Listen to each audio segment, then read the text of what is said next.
Matagal ko nang nakikita ang Mount Kabunyan sa social media at matagal ko na din itong gustong akyatin. Kaya bago matapos ang taon, finally, naabot ko na din ang tuktok nito.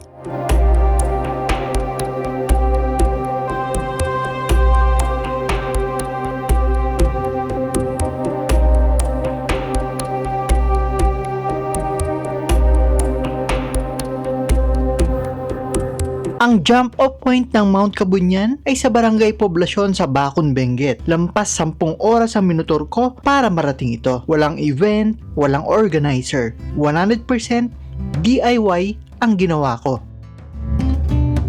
Sa homestay na tinuluyan ko, ang owner na si Tatay Flores ay dating kapitan sa barangay, kaya siya na ang nag-asikaso para sa tour guide ko. Wala pang 4 AM ay inatid na ako ni Tatay Flores sa registration area, at dito ay inantay ko na lang ang magiging tour guide ko. Medyo madilim pa ngayon pero mag-start na kami ni Beth, name ng guide ko. Mga alas 4 ang start ngayon. Pag nakita nyo tong sign ng Mount Kabunyan to left side and right side Patan Falls, umpisa na ng labanan. Umpisa na ng akyatan talaga yung ahon. Medyo madalim pa kasi maaga tayo nag-start, mga 4 AM. Malalaman natin mamaya kung gaano pa talaga ka-friendly yung bundok ng Mount Kabunyan para sa mga major hike for beginner. Ganito siya kapag malapit na sumikat yung araw. Presko. Sarap na, nakakapagod. Doon tayo galing kanina. Ayun. Yan yung pinaka bayan o pinaka barangay ng poblasyon. Layo na rin. Imagine mo yung dinaanan natin. Makapal yung kagubatan dito. Talaga preserve pa yung parting ito ng bundok sa Bacon, Benguet. Marami dito mga tinatawag stairway to heaven, pero meron pa mamaya pataas daw talaga yon. Ito nakikita natin ngayon, parang normal lang yan na railings, guide para sa mga umaakyat dito. Pero grabe, napakaganda dito. Sarap ng hangin, napaka-presko. Ay, thank you Lord. Malaking advantage kapag aakyat ka ng madaling araw. Unang-una, malamig pa ang weather. At ikalawa, may pagkakataon kang masilayan ang ganito kagandang mga tanawin sa trail during sunrise. Halos nasa kalahati na ito ng aakyatin natin, at dahil hindi naman tayo nagmamadali, sinulit ko ang view mula dito. Makikita mo dito ang unti-unting pagkalat ng liwanag ng araw hanggang sa mabalot nito ang parting ito ng kabundukan. Tila baga nagkulay ginto ang mga ito na talaga namang nakakamangha ang ganda.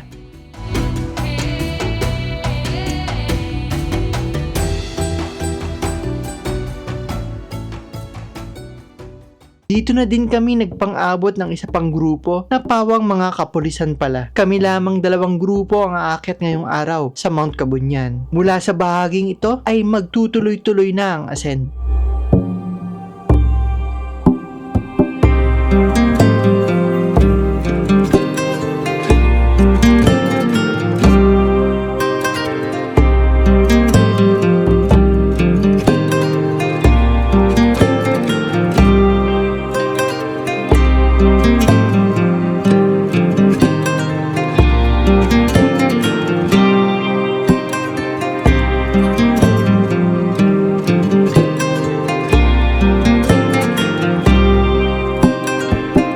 Grabe yung view dito sa mga dinadaanan natin. Napakaganda talaga.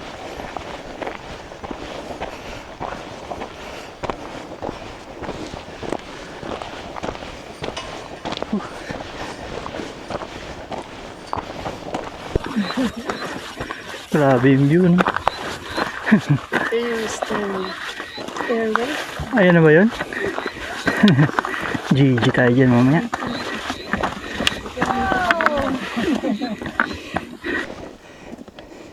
Yan na pala yung stairway to heaven daw. Tingnan natin kung heaven ba talaga. Since paakyat talaga siya.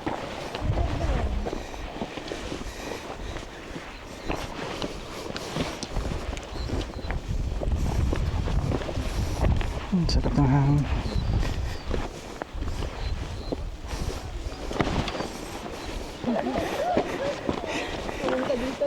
Yan yung training nyo, oh. Grabe. Paikot pa yan, oh. Doon sa likod? Papunta sa taas. Sarap. Ito yung tinatawag na Stairway to Heaven ng Mount Kabunyan. Bahagi ng trail kung saan paahon na susubukin ang tibay ng mga tuhod ninyo.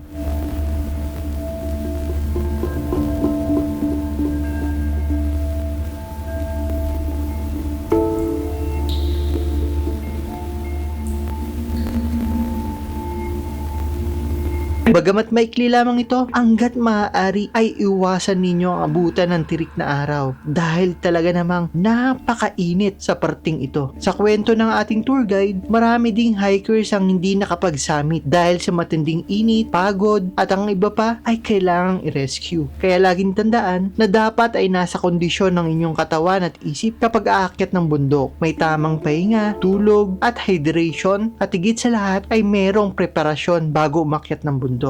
Para nang sa ganon, meron tayong lakas para harapin ang anumang hamon ng bundok.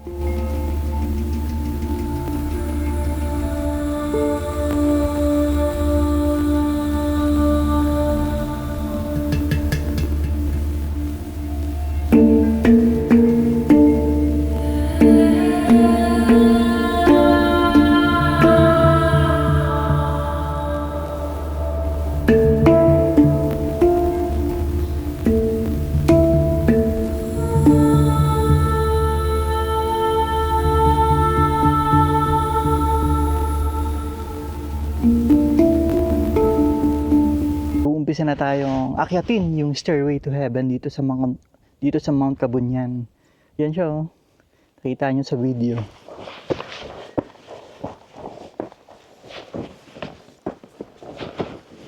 Try natin yung orasan. 7:18. Tingnan natin kung gaano katagal pataas. May mga hawakan naman siya. Kalaban mo dito yung yung init. Sa ngayon hindi pa kasi hindi pa ganun kataas yung araw. Pero pag inabutan ka ng tanghali, diyan naman papalabang ka.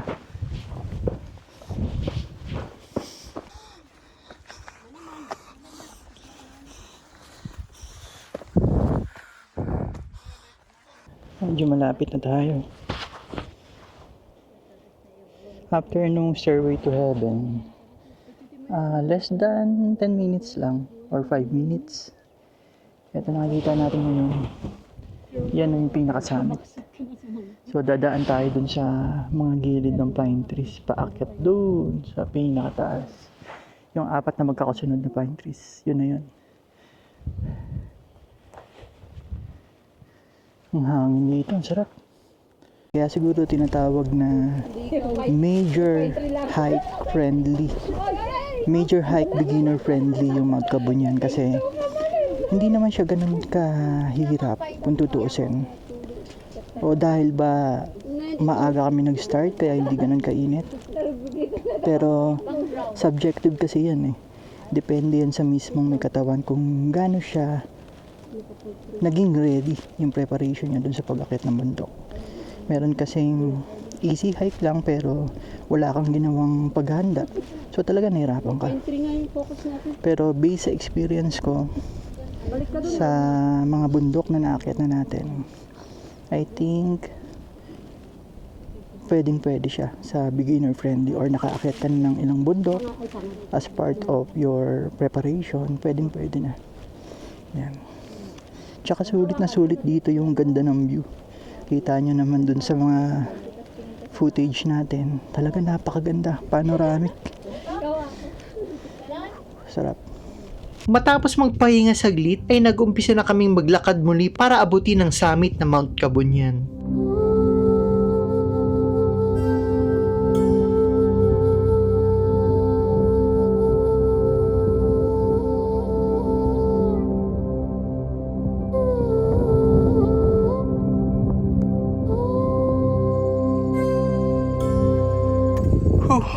Good.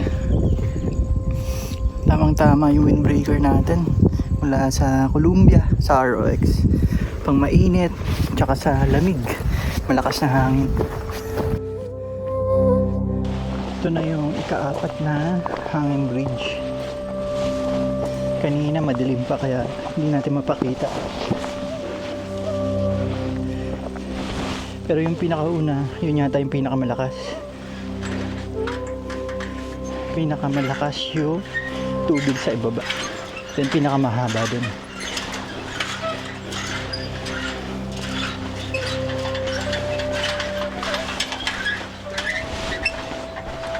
Pitcher plant meron dito sa Kabunyan.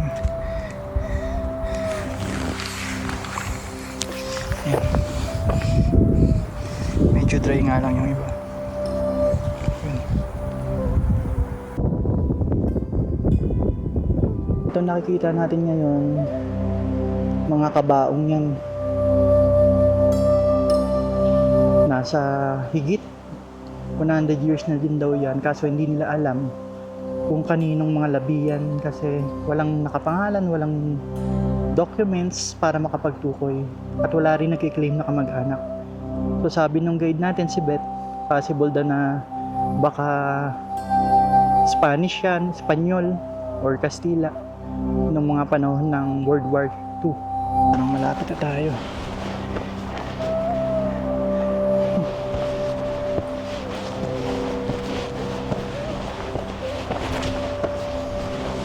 Ayun, natanaw ko na. Mount Kabunyan Summit. Barangay Kayapa. Oh, may daan din doon. At finally, nandito na tayo sa pinaka-summit. 1,789 meters above sea level.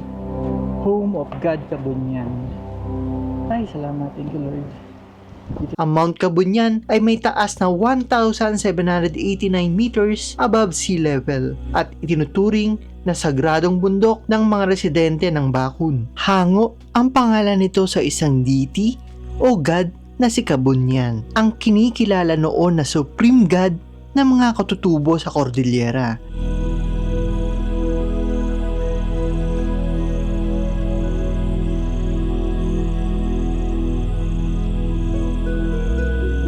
Sa kasalukuyan, ang bundok na ito ay kilalang kilala sa hiking community dahil sa angking ganda ng bundok at trail nito. Maituturing na magandang training ground para sa mga baguhan sa larangan ng pag-akyat na gustong masubukan ng isang major hike. May 3 hanggang 4 na oras ang akyat on average kung papalari na mabigyan ng magandang panahon at nasa magandang pacing ang isang hiker. Sa summit, dito nabubungad ang napakagandang tanawin kung saan ang kilalang spot na ito na may isang nakabagsak o nakahigang bahagi ng pine tree ang nagsisilbi ngayong picture spot dahil nga naman sa background na ito na isa ding bundok sa kabilang bahagi ng bulubundukin ng Bakun, ang Mount Tenglawan. Maganda ang timing natin dito, alas 8, hindi ganoon kainit at nabiyayaan tayo ng clearing. Kadalasan daw na bandang tanghali ay nag-uumpisa na ang pamumuo ng ulap o fog sa parting ito, kaya't mapalad tayo na masilayan ang ganda ng tanawin mula sa summit ng Mount Kabunyan. Sa mga nagnanais naman na mag-overnight dito, ay halos katabi lamang nito ang pinaka-campsite kung saan pwede kayo mag-pitch ng inyong mga tent. Ang bayad naman sa tour guide ay doble para samahan kayo sa magdamag hanggang makabalik sa jump-off point kinabukasan. Habang nagpapalipad tayo ng drone ay hindi natin inaasahan ng sanga ng puno sa bandang itaas kaya nag-crash ang ating drone at tinamaan ako. Nag-drone rush tayo kanina dun sa hindi natin inaasahan na branch. Tumama siya doon pero thanks God, ito lang naman yung tama natin. Hindi tinamaan yung pinaka mata natin. Thank you, Lord. Laking pasalamat ko dahil nariyan ang ating mga tour guide at kapwa hiker na umalalay sa akin. Hindi ko na matandaan kung anong tawag sa dahon na pinahid nila sa sugat ko, pero napaka-effective nito. Tumigil agad ang pagdurugo at madaling natuyo ang ating sugat. Higit sa lahat, salamat sa Diyos at hindi ganoon kalalim at ganito lamang ang ating naging galos. Trail food natin. Ding trail mix, mga nuts is sugar rush. Yan, kakain na muna kami dito sa summit. Pinagluto tayo ni Beth, yung guide natin. Buti na lang kasi wala akong nabili. So ano to, itlog tsaka meatloaf. After manangalian at magpahinga, ay naganda na kaming lahat para bumaba ng bundok. Inabutan na kami ng matinding init, kaya dire-diretso lang ang lakad sa kagustuhang matapos na ang lakarin at makabalik muli sa jump off point. Malapit sa pinaka-campsite, meron dito ang water source. Pwede kayong mag-refill dito. Fill lang tayo. Gamit natin yung Nalgene bottle from ROX.